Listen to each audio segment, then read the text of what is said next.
Good afternoon. Welcome to the White House. I have no announcements, so we will start with questions. Eric. Can you talk about the comments that Bill Daley made yesterday at the National Association of Manufacturers? He was speaking of regulations and said that sometimes you can't defend the indefensible. What was he referring to specifically? Well, a couple of things. It's a good question. The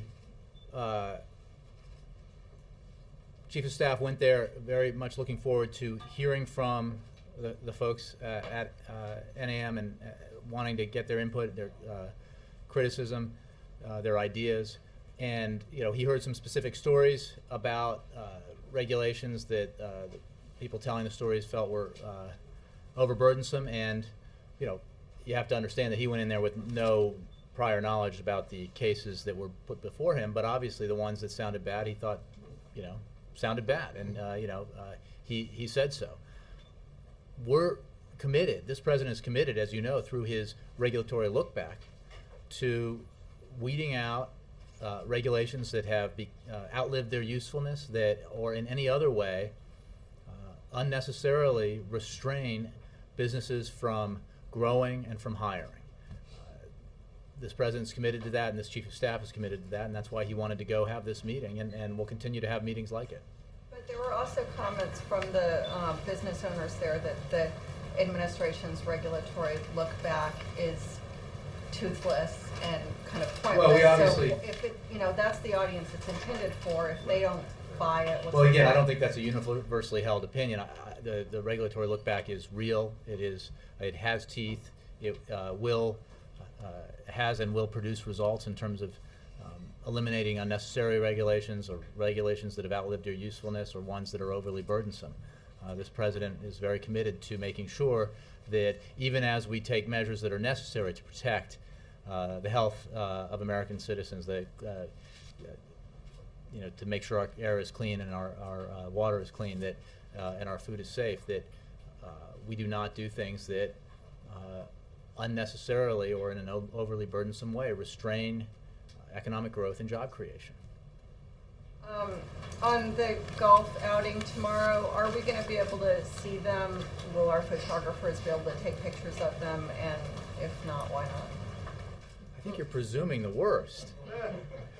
Yes, we have worked with the Speaker's office on an arrangement to have a pool spray of the Speaker of the House and the President playing golf and their partners. So that will happen tomorrow, full pool. I don't want to elevate your expectations about a word-for-word readout of the conversation they have. I can assure you we won't do that, but we will provide pool exit. I don't anticipate any great detail about being provided about the outing, which is meant to be an opportunity for the Speaker and the President, as well as the Vice President and Ohio Governor, to have a conversation, to socialize in a way that so rarely happens in Washington. So, but we will provide access tomorrow. What would be the rationale for not releasing the score?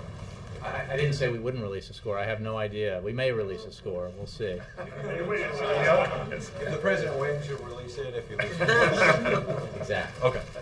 Did you say there would So or it won't be would not released. I just said I simply meant to not expect a detailed readout of their conversation. I've been asked in the past about would they negotiate on the budget and would they talk about the various issues that are in front of both men, and obviously I would expect they will talk about some of the very important issues that have to be dealt with by this administration and this Congress. But I don't anticipate a detailed readout of that. We'll obviously give you a readout of the outing, but not in any great detail. When will we know where it's going to be? When we announce it. when they get there. Again, the pool, we will have a pool spray. Yes. Thanks. Can I ask you about Yemen? The Yemen government said that President Saleh will return from Saudi Arabia within days. Does the administration think that's in the best interest of Yemen? And is there any engagement happening with Saudi Arabia on that issue? our policy on this, it remains the same, which is we believe that President Saleh needs to keep his commitment to sign the GCC brokered agreement that would begin the transition immediately. We think that is in the best interest of the people of Yemen, and we continue to work with our partners in the region to help that happen. So that's our position hasn't changed on that. And on his return to Yemen? The issue isn't about his return. The issue is about the transition that needs to take place. And just another question on Syria. France and Syria were commenting today on a need for stronger sanctions. What's the U.S. point of view? Well, against we Syria? have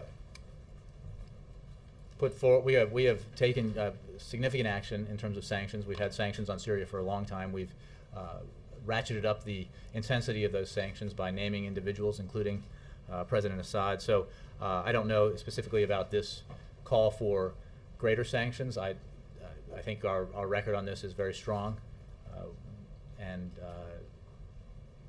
we continue to call on the Syrian government to cease the violence. We condemn the attacks on unarmed civilians, and we urge the government to begin peaceful political dialogue.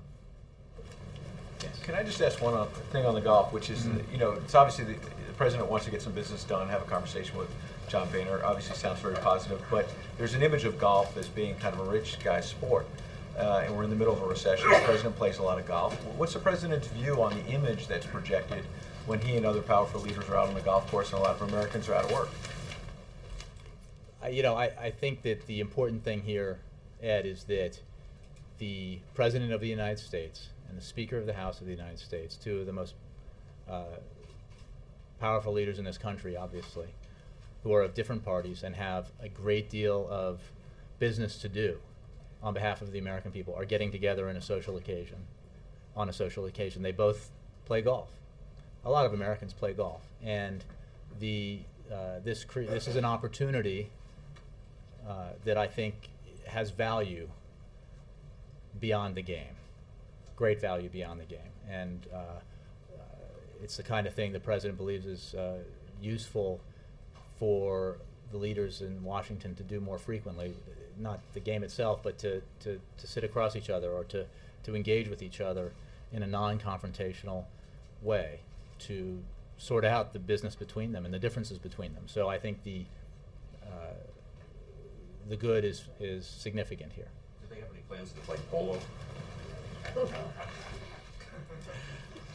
Just quick follow-up on another topic, which is Social Security potential cuts. Wall Street Journal has a story suggesting that AARP, a major seniors group, obviously, may be shifting its position and ending its long-time opposition to having Social Security cuts on the table. The group is saying it's not exactly true, but they are saying that on the table is raising the retirement age and other possible changes to Social Security. My question is, how does the White House view this possible change? But also, does the president think, as the vice president has these debt talks and other things, that raising the Social Security retirement age is on the table? Is possible Social Security cuts on the table? As you know, I won't get into specifics about the negotiations being led by the vice president. Having said that, the president's position remains what it has been and is quite clear, as he stated in his State of the Union address and as was repeated in the framework he put forward, which is that we do not believe, the president does not believe, just like many economists do not believe, that Social Security is a driver of our near-term deficit problems or is an immediate crisis.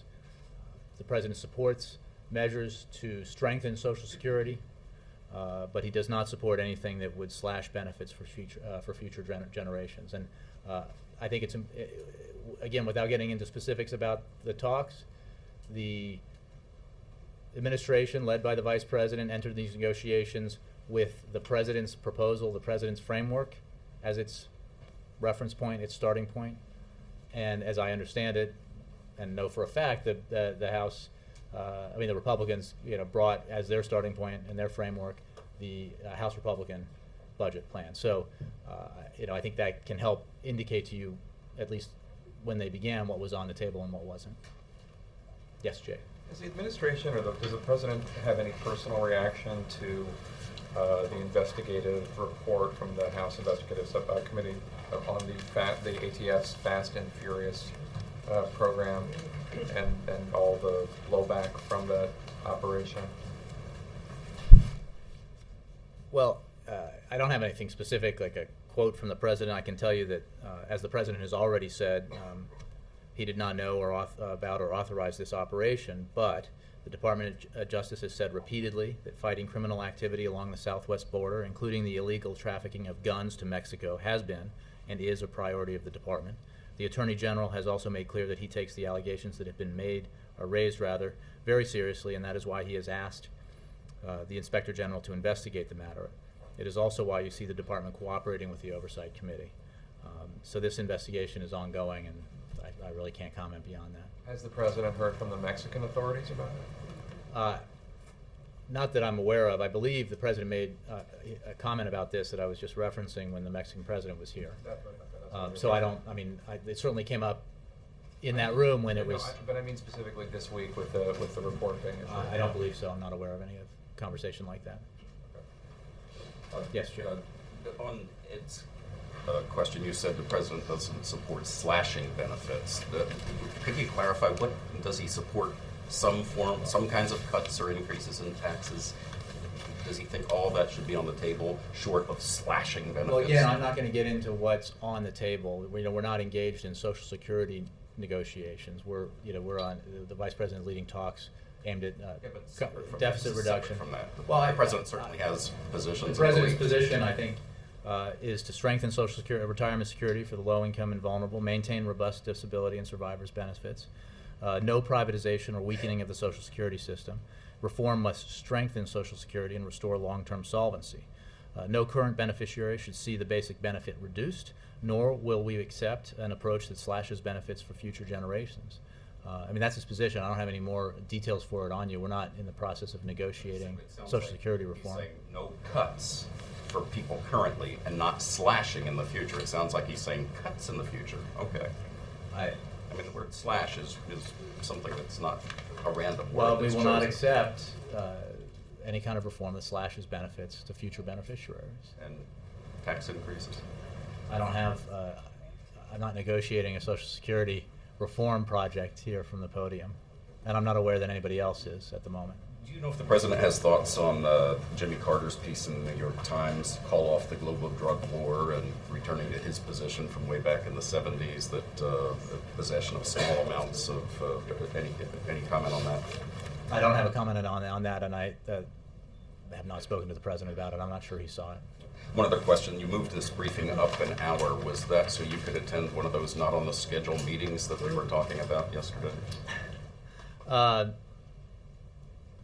What I moved, it was for scheduling reasons. The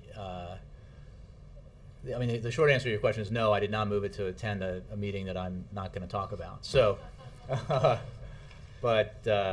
this was just a logistics thing to move it up. The schedule for this administration is very much like previous administrations. Why not just put all the president's meetings on the schedule for them to be there? The president has a number of meetings, including national security meetings, that we do not put on the schedule. I think some could be for obvious reasons, but we have been very transparent about the president's schedule. But more transparent than previous administrations. I'm not Why sure not that's step the it up? case. Actually, I think I can say for a fact, because I covered him, that the previous vice president went for weeks on end without having any public schedule on his Previous vice president. And I think Well, I'm talking about that's the administration, is what you said, and I think that's Well, I'm talking about our president. general transparency is, I think, is well established. But we do not put every meeting on the schedule, and I don't think, nor should we. Is that only for security, national security I think reasons? it can be for a variety of reasons. Very mysterious. No, it's not meant to be mysterious. But I think it that is. the It is. president has meetings that It's not transparent. we don't put on the schedule. I think that's stands to reason. Yes, Mike. Jay, on Libya, does the White House have thoughts on the resolution that Senator Durbin's crafted that would allow the same level of activity in the conflict but would restrict it to this calendar year? I don't have a reaction specifically to that. I think we made clear our position on our desire for support for a resolution similar to the one that is bipartisan that was put forward by Senators McCain and Kerry and others. And we will continue to consult with Congress, continue to answer questions, continue to provide information on a regular basis about the conflict.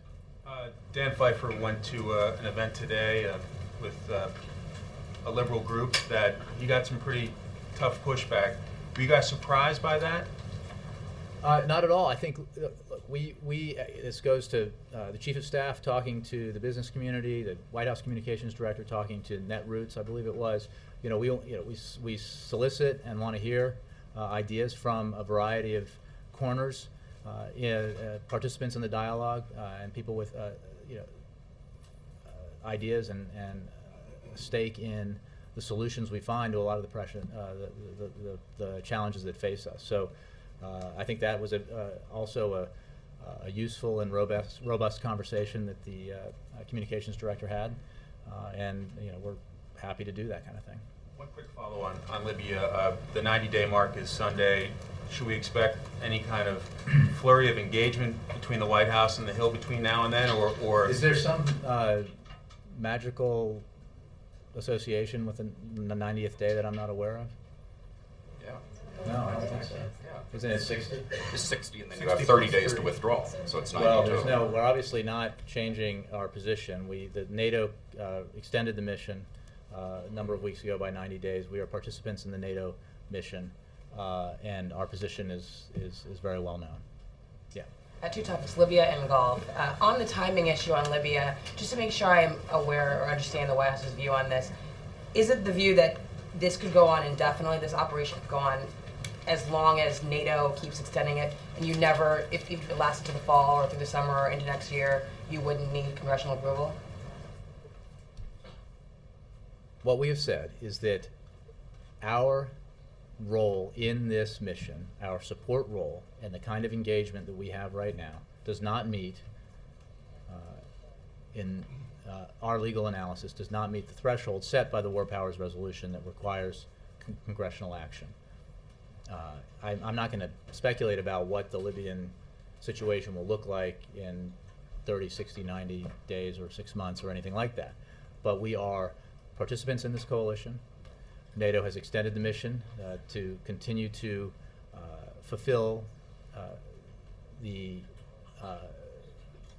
goals set forward by United Nations Security Council Resolution 1973, and we continue to participate in it. Well, just to put this issue to rest, since it doesn't seem like it's going to go away, they're not going to drop it, I don't think, on the Hill. Why not get congressional approval? Is there a real concern that it wouldn't happen? From the day the hostilities began, when the United States was in the lead, a matter of days, not weeks, and from the day that this mission began, that we would welcome congressional support. And I remind you that in March, prior to the beginning of this mission, there was a Senate resolution asking for us to do just that. So we would welcome, as I just said, I think in answer to a question earlier, and support a resolution along the lines of the one put forward by Senator McCain and Senator Kerry, and we have throughout this process appreciated the support for the goals set forward by UN Security Council Resolution 1973 that we are participating in, which is to protect the civilians of Libya from massacre initially and from harm at the hands of the Gaddafi regime, and to enforce a no-fly zone and enforce an arms embargo. But certainly welcoming a resolution and seeking approval are two different things. It seems to suggest that there's a concern that you wouldn't get it. I have said, I don't think we've been beating around the bush about the fact that we would welcome, we support, we endorse, we would appreciate this a resolution like the one. I mean, it's for Congress to take the action, obviously. So, and we would welcome it if they did. And the last thing on golf, are there any wagers going on behind the blue door as to, in lower press or upper press as to how it's None going to turn that out? I'm aware of. None that I'm aware of. Carol? Is the President's trip to Walter Reed this afternoon, is that related to the decision that he's making on Afghanistan? Did we put something out about the President's schedule this afternoon? Okay. It is not. It is a visit like he has made on many occasions to see wounded veterans.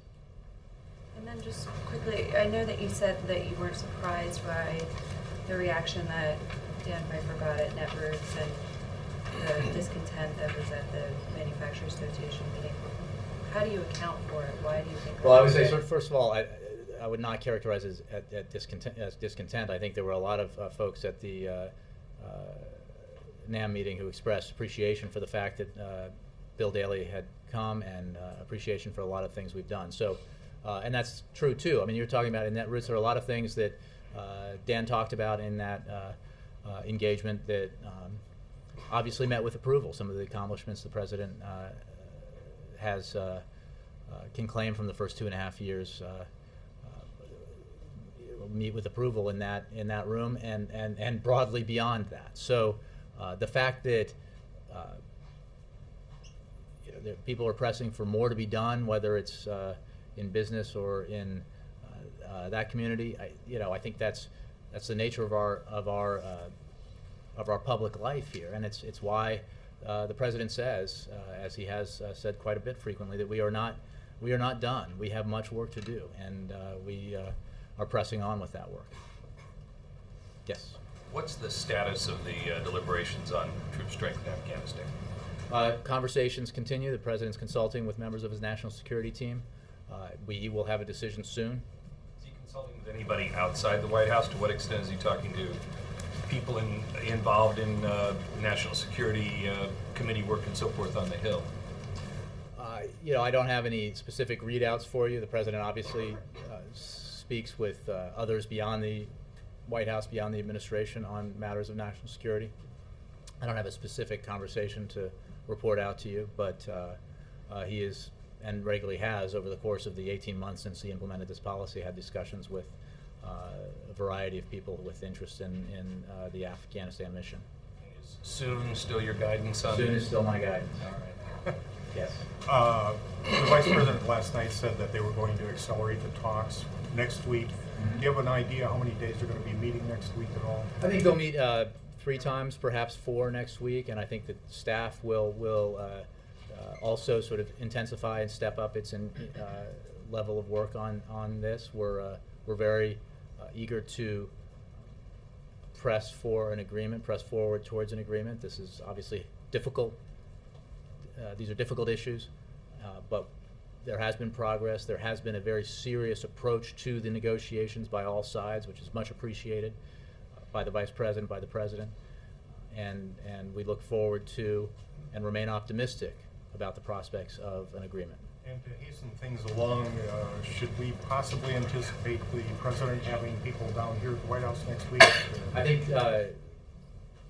that's possible. Again, I don't want to. Right now, we have meetings on the books that the talks being led by the Vice President will continue. Obviously, the President, in a variety of ways, is engaged in this, and will no doubt engage further as we move along this road. Jake? Anybody? Yes. Yeah, Jake, can I ask another question about the budget talks? Spoke about the progress that's being made and you're optimistic and all the rest of that, but the Vice President yesterday was saying that the really hard stuff hasn't even been broached yet. Talk about entitlement reform and additional revenues and stuff. Well, I think it hasn't been tackled yet. I think that it. He said the really hard stuff lies ahead. Well, I think certainly unresolved, as you would expect.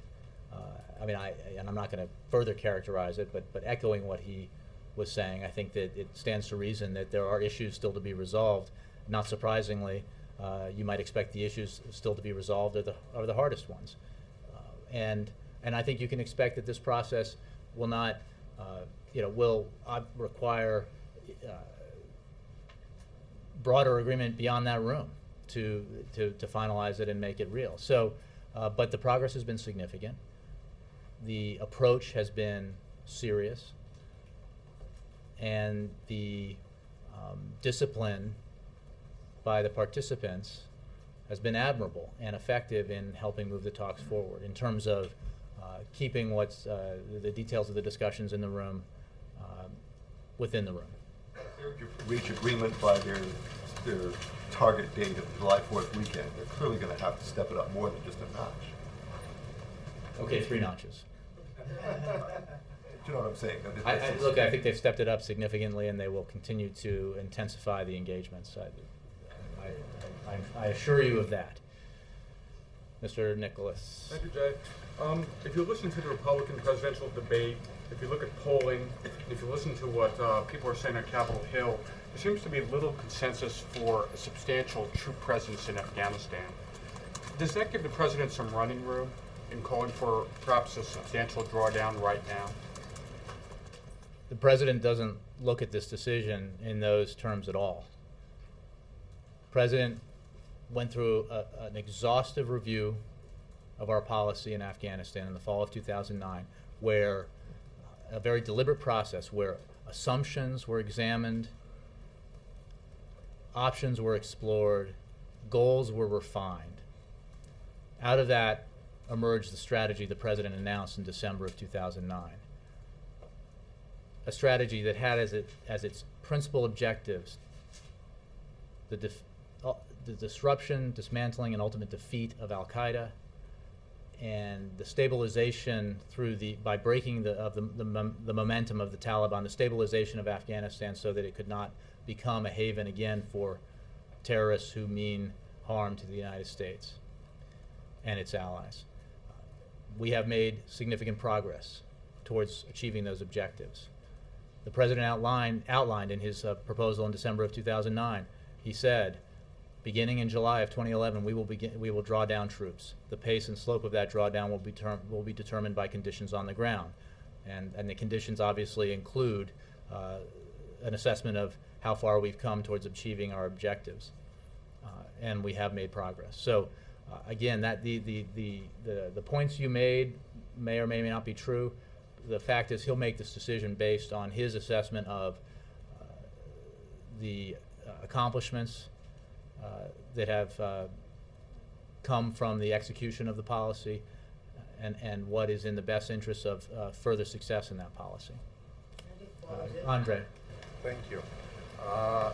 The Russians said today that they are still expecting a visit from President Obama by the end of the year. They are preparing for this visit. Is the White House preparing for such a visit? I personally am preparing for this visit, and I mean, if my boss can't make it, I'll go. But so I don't have a scheduling announcement for you or announcement about potential trips abroad. I know obviously the president has been to Russia already and looks forward to going again, but I cannot tell you with any precision when that will be. What's holding it back? The substance of the discussions, bilateral discussions, or the politics of pre-election period?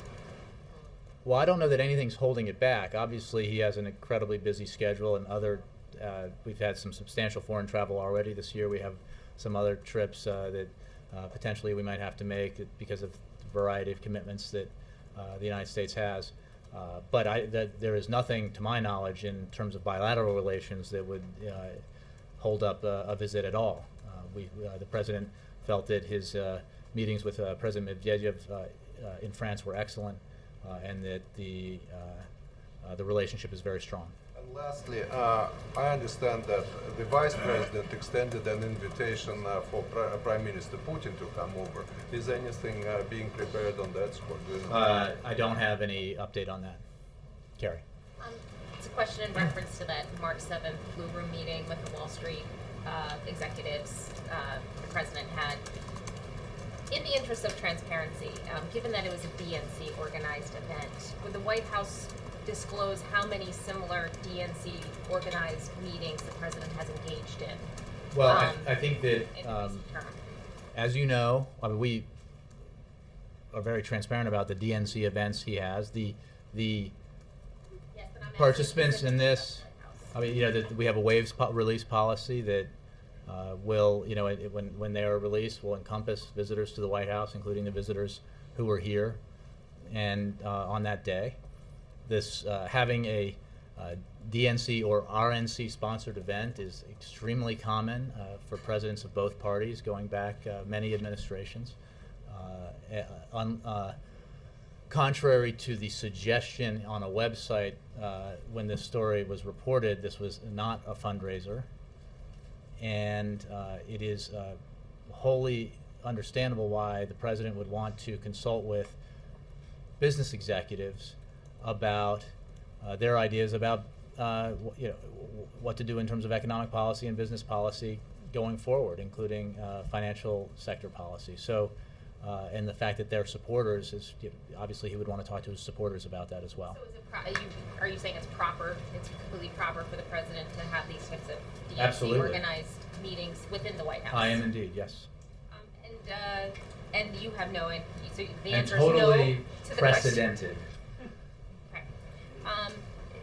Do you have any comment on Mitt Romney's joke yesterday about being that he's unemployed along with millions of Americans? I have no comment on that. Yes. Jay, two quick questions. On Greece, the situation in Greece, to what extent does the administration have concerns today about the ripple effect in the U.S. and abroad? And Well, we welcome the determination of Prime Minister Papandreou and the Greek government to take the difficult steps necessary to guide Greece through its financial challenges. We support the government and the people of Greece in their efforts to get through these current difficulties and put their country back on strong financial footing by improving competitiveness and continuing with necessary reforms. We continue to believe that it is fully within the capacity of the Europeans to handle this situation and expect that they will. but related to the ripple effect, does the president? Well, believe I it's- think we've said that obviously this kind of situation creates some headwind globally for the economy, as other things do, like energy prices. But we continue to believe that the Europeans will be able to deal with this appropriately, and we commend the Greek government on the steps they have taken and urge them, together with the EU and the IMF, to continue down the path of the necessary reforms that need to be taken. Richard? Sorry. I'm sorry. I'll follow up and then I'll get through. Yeah. So I wanted to ask a separate question. You were talking yesterday about the president being a constitutional lawyer himself and weighing in on this interesting issue about war powers in general. Can you remark on the president's learning curve as someone who came from the legislative branch, which has been unusual in our history in more recent years, to the executive, and what he has learned about his constitutional executive powers that he didn't perhaps recognize before as the legislative branch? Well, I'm sure there is much that he has learned about the executive branch. I think that would be true of anybody who becomes president. It's not a job that there's a lot of training for or experience that's similar to. So I haven't had a discussion with him about especially as it relates to the War Powers Resolution, about a different perspective you might have. I think that the point I was making yesterday is that we do not believe that, as a legal matter, that our engagement in this mission meets the hostilities threshold set by the War Powers Resolution, and therefore it does not apply, does not need to be invoked. So it's not we're not questioning, we are not making an assessment on the constitutionality. The President is not through this legal reasoning, because we do not believe it applies.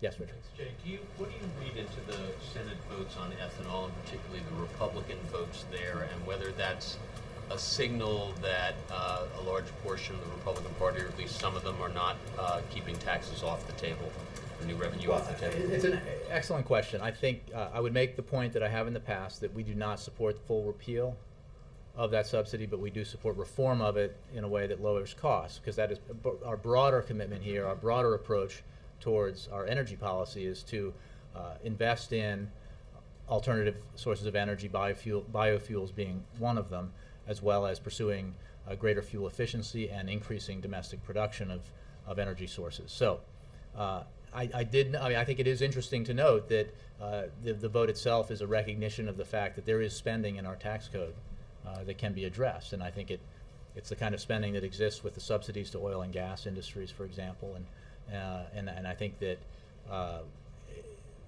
it's a useful point. I mean, it's certainly an interesting observation. Jay? Yes, sir. Two questions. Thank you. One, millions of Indians are demonstrating throughout India against corruption, against the corrupt Indian politicians who has trillions of dollars outside India in Swiss banks.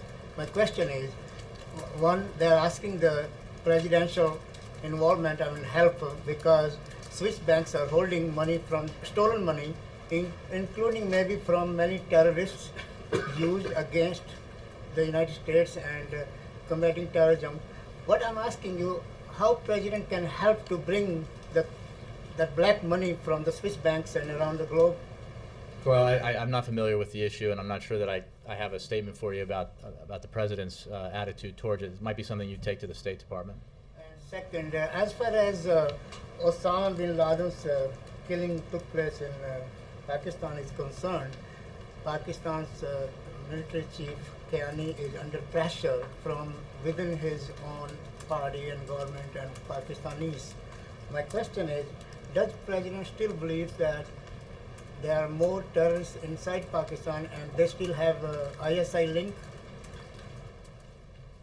What I can tell you and say is what I've said in the past, that we understand that this is a complicated, complex relationship, but it is an important relationship. Pakistanis have been partners often in the fight against terrorists.